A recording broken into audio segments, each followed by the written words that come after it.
Have you ever complained to someone how you got turned down after a job interview and never got any feedback? You're not alone. In fact, practically every job seeker often complains about the lack of feedback they get after a job interview. But here's the thing, you do get feedback. You're either offered the job or you're not. That's the feedback. One of the most frustrating things you will endure in your job search is the lack of feedback you receive after an interview. And there are reasons why you don't get that feedback. And there are some things you can do to help you get a little more feedback other than that standard copy and pasted form email. So, in this episode, I'm going to break it down for you. I'm going to help you unpack this process, your thoughts about it, and hopefully get you much better feedback so you can navigate your mid career GPS to that job you are going to love. Let's get started.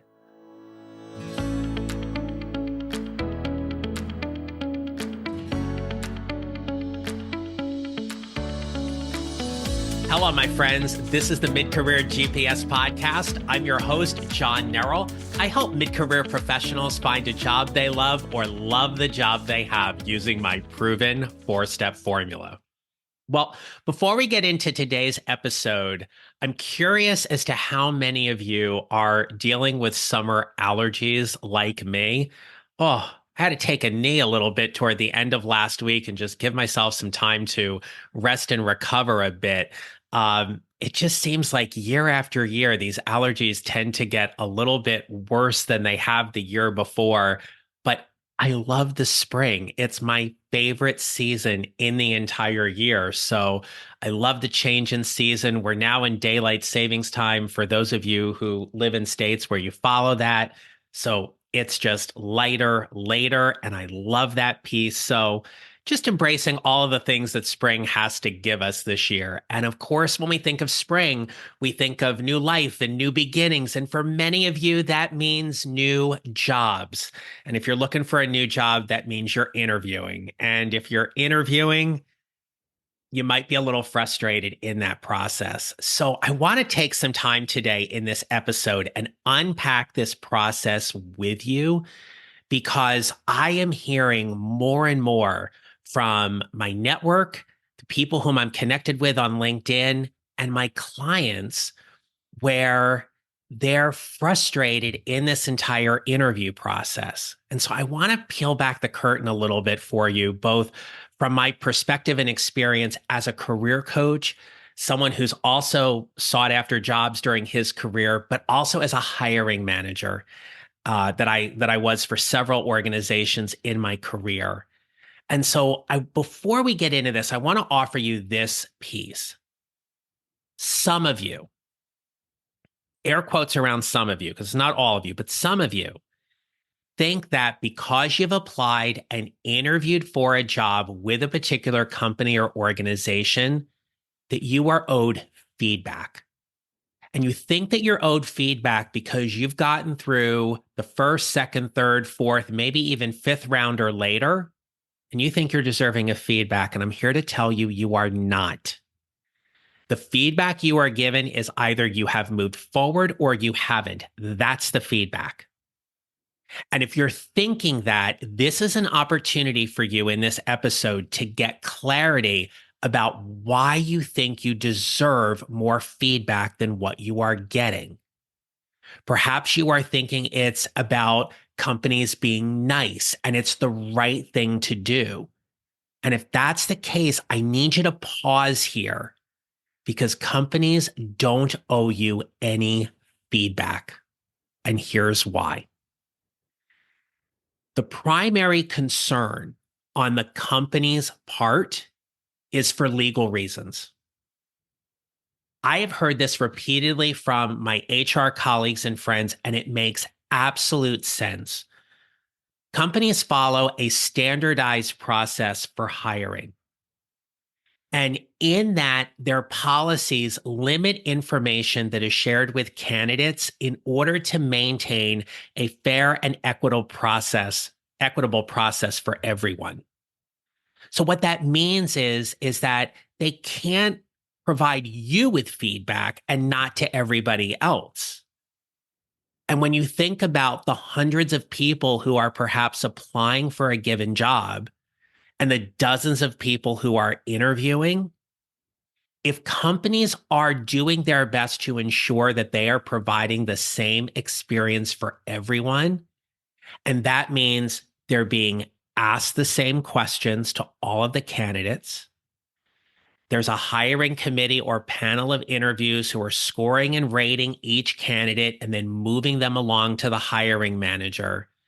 Providing that kind of detailed feedback that you crave, it can be risky for companies due to potential legal implications.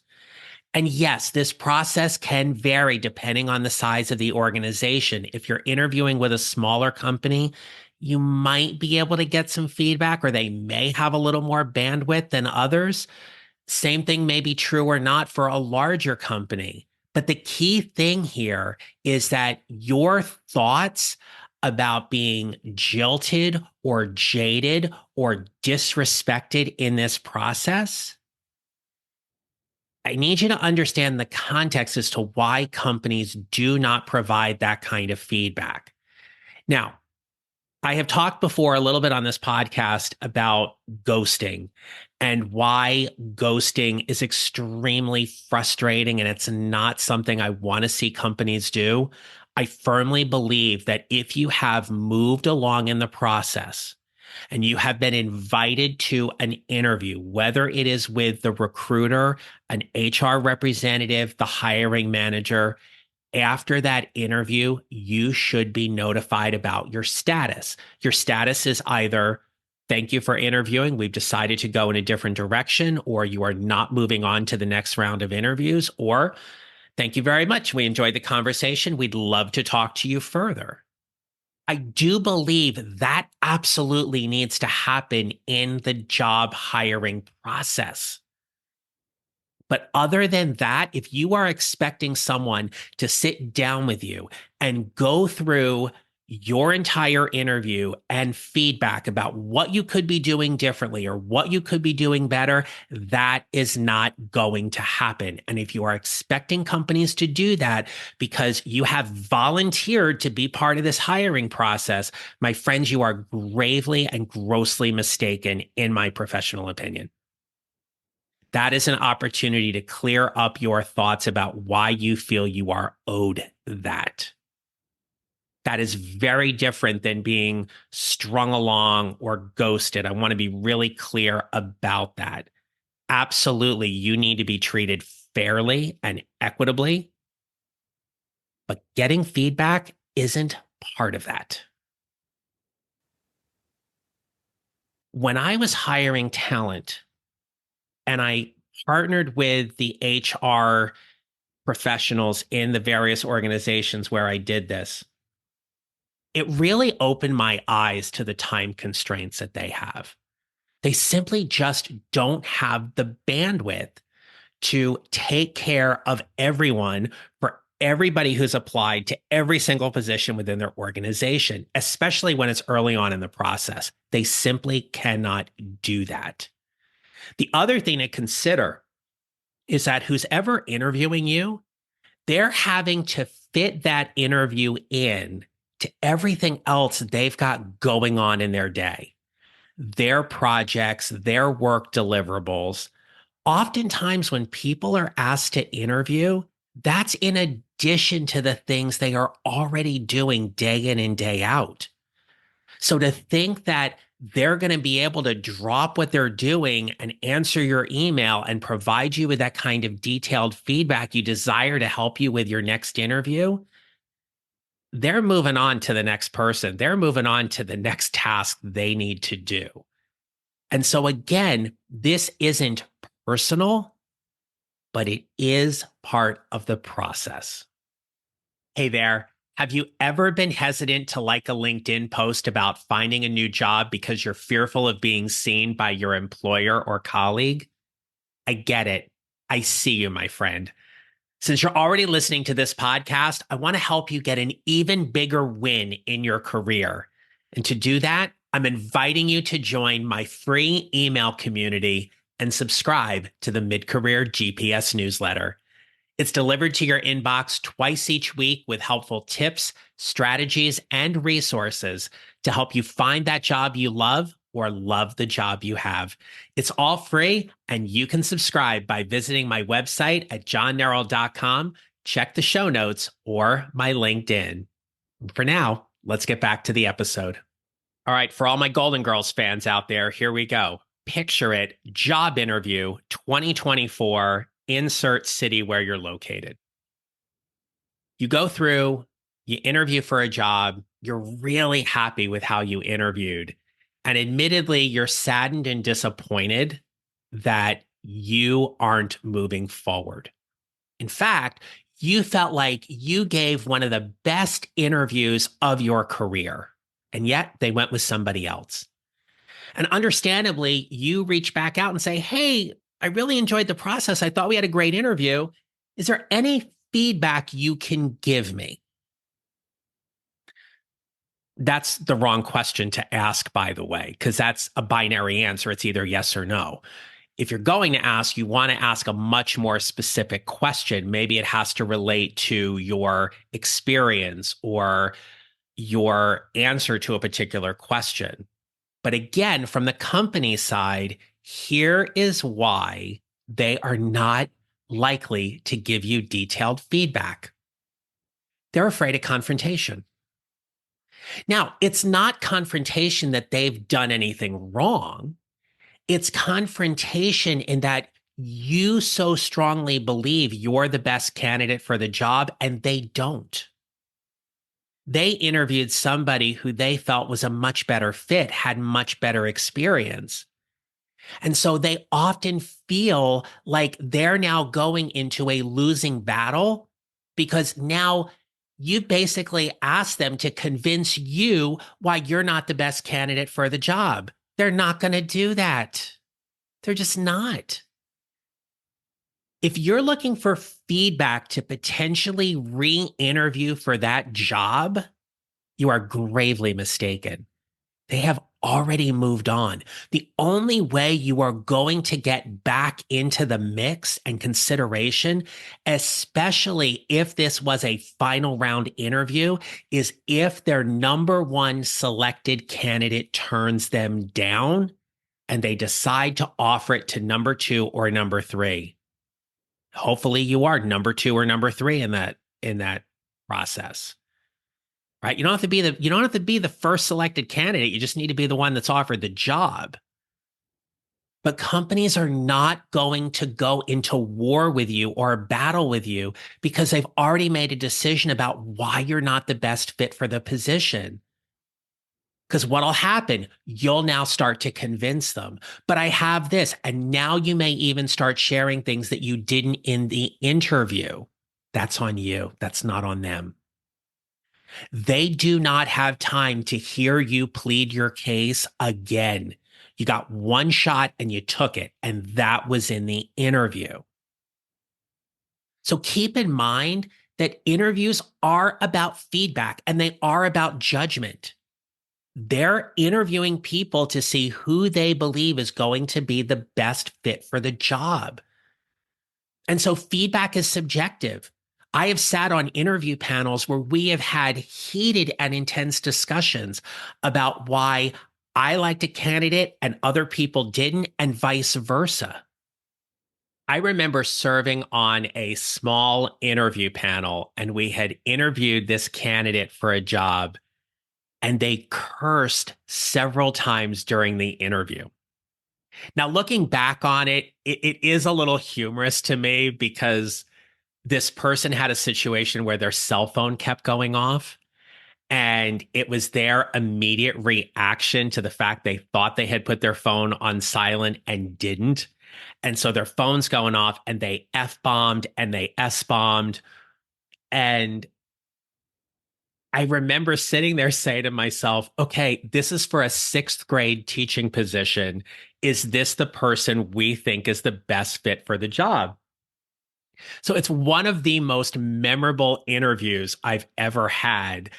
not just because they dropped some profanity, but because of what happened after. So I was walking the candidate out of the central office and they looked at me, and I really applaud them for this. They looked at me and they said, "There's no way in hell I'm getting this job, right?" So, look, you asked me a great question. I'm going to give you a great answer. And I looked at them and I said, "Yeah, probably not." And I said, "Look, um, I'm just going to tell you this. You're going to get in your car and you're going to drive away from this interview, and you're going to think that the reason why you're not getting offered this job is because of your choice of profanity during the interview." And they looked at me and I went, "Well, yeah, that's part of it." Um, I said, "But albeit aside, here were some other gaps in the interview." And I felt compelled to tell this person that feedback because I didn't want them to drive away thinking that the sole reason why they weren't getting the job was because they used a couple colorful words. So, yeah, it depends on your situation and circumstance with how you're going to get feedback.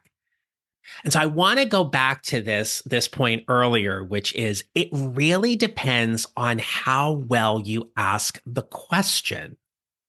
And this is where your network can come into play. So let's say you're interviewing at a particular company and you know someone inside of that company who is directly connected to the hiring manager or the interview panel. You may be able to ask them for some intel as to why you weren't selected. They might be able to get some information in that regard. Additionally, you can ask the interviewer if they could share something specific related to a particular question and see if they will react to it. Your question shouldn't be, "Can you tell me why I didn't get the job?" That's too loaded of a question and it's too much for them to answer. But if you were to follow up and say something like, "As I've been reflecting on the interview and realizing why I wasn't selected, would you please tell me if insert a specific skill gap, data point, example that is something I need to strengthen or improve the next time I interview?" They still may not answer that, nor are they obligated to answer it. But if you're going to go after for some feedback, if you're going to go after that feedback, do it in a way that is clear, clean, and easy for them to respond to give you the greatest chance of getting some type of feedback. Even if you get a generated form email where somebody added in an extra sentence or two, even if it means, "Look, we went with somebody who had more experience," that's something which you then have a greater idea as to why you weren't selected. That is far more than a lot of people get. But at least you have some information that informs and helps you prepare for your next interview. So, my friends, I want to leave you with this. If you want feedback on how you are interviewing, consider hiring a coach or enlisting the help of a trusted or experienced hiring manager or interviewer to help you. Do not rely or expect the company you just interviewed for to help you fine tune your interview skills. When you go in for that interview, it is showtime. Game on. You go in at your best, promoting your best to help you show up as the best candidate possible for them to decide if you are the best fit. And then, as I've talked previously on the podcast, once you get the offer, you get to decide if they're truly the best fit for you. It's one of the things that I envelop in my one-on-one coaching with my private coaching clients is that we go through interview preparation and I coach them on the interviews. Keep in mind, through my career experience as a hiring manager, I have been trained. My ear is finely tuned to pick up on what people say and what they don't, as well as how they say things. And this comes from years of experience interviewing candidates and coaching clients. I interviewed candidates across 6 different organizations. And in 7 years of my coaching practice, it is something with which I truly enjoy doing with my private coaching clients, because the takeaways and the ahas that they get from that interview coaching session is one where they say, oh my gosh, I didn't realize I was doing that. Or, oh, I thought that was a really great answer, and now you're telling me I should have added this. Or, I have a tendency to ramble. My nerves get the best of me. If you get nervous in an interview, first of all, you care. That's great. You're supposed to get nervous. But you are supposed to eventually get those nerves under control. And if you're listening to this episode and going, well, I'm not getting interviews because I'm too nervous, I'm going to offer you, one, do some work on calming the nerves. But secondly, you're nervous because you're not believing your story. You're not believing you're the best candidate for the job. You're selling yourself short in some way, and that you finally get to that interview and now you feel like you have to convince them. When you got to convince people, you get nervous. So you're not showing up as your best self.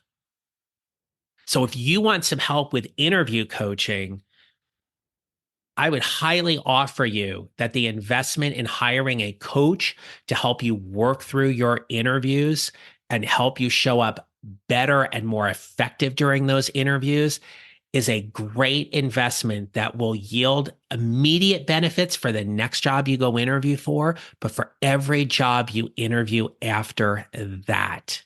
The results are absolutely incredible. And if that's something I can help you with, by all means, feel free to reach out and message me. All right. So as we wrap up this episode, here's a few things to keep in mind. Number one, remember, companies already gave you feedback on your job interview. They either said yay to you or they said nay. Right? That's your feedback. Companies are not obligated, nor are they expected to give you feedback after your interview, in part because of standardizing their processes, legal reasons or implications, and time constraints. They're busy too. Right?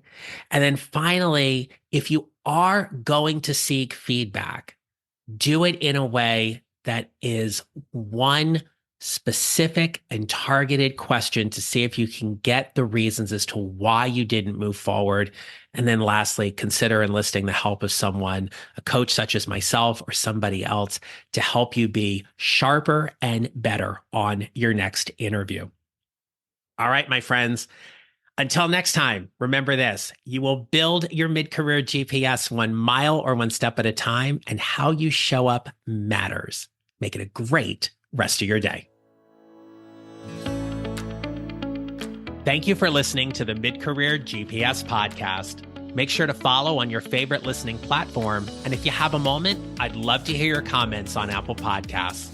Visit johnnerrell.com for more information about how I can help you build your mid-career GPS, or how I can help you and your organization with your next workshop or public speaking event.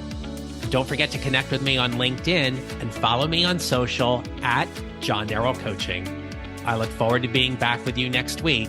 Until then, take care, and remember, how we show up matters.